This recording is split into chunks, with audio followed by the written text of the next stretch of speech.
एक और स्पेस है जहां पर एफआईज बड़े बुलिश होते हुए दिख रहे हैं, लगातार खरीदारी कर रहे हैं, और वो है कैपिटल गुड्स से रिलेटेड शेयर। क्यों है बुलिश, कहाँ हो रही है खरीदारी, डिटेल्स जान लीजिए, समझ लीजिए। नूपुर हमारे साथ है बताने के लिए। नूपुर बताएं। बिल्कुल सर, एफपीआई को कैपिटल गुड्स सेक्टर पसंद आ रहा है। इस साल अब तक अगर आप देखेंगे तो 4% के रिकॉर्ड लेवल पे एफपीआई का इन्वेस्टमेंट कैपिटल गुड्स में आते हुए दिखा है। उनके पोर्टफोलियो में 4% तक ये पहुंच गया है।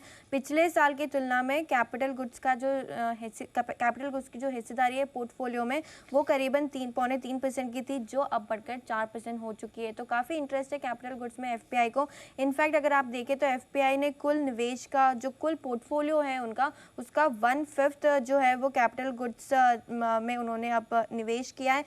करीबन 23,251 करोड़ का जो है निवेश कैपिटल गुड्स में इस साल आते हुए नजर आया। कैपिटल गुड्स इंडेक्स की भी बात करें तो 31% की बढ़त आपको दिखेगी, जिसका रिजल्ट आप एयूएम में देख रहे हैं।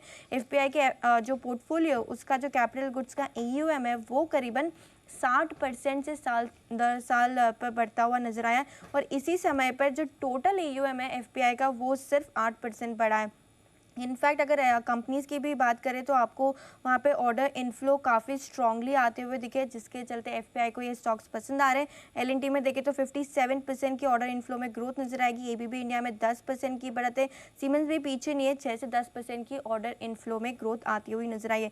स्टॉक्स में भी भरपूर रिटर्न है, चाहे वो एलएनटी हो, एबीबी, सीमेंस, एआईए इंजीनियरिंग हो, भारत हेवी इलेक्ट्रॉनिक्स हो, सारे स्टॉक्स में डबल डिजिट के गेंस इस साल आते हुए दिखे। तो एफबीआई के पोर्टफोलियो में अब 4% की हिस्सेदारी है कैपिटल गुड्स सेक्टर की।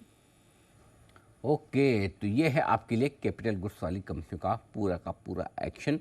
यहाँ पर एफआईज की तरफ से दमदार खरीदारी बार बार लगातार होती हुई दिख रही है, और यही वजह स्टॉक ज़बरदस्त एक्शन में आते दिख रहे हैं। आखिर में भेल भी अब जो बचा कुछ आता, ये भी 100 के पार निकलकर 110 के ऊपर, और वायदा कारोबार के बैंड में भी तो भरपूर एक्शन है। कैपिटल गुड्स देखते हैं कि क्या कुछ पसंद आ रहा है।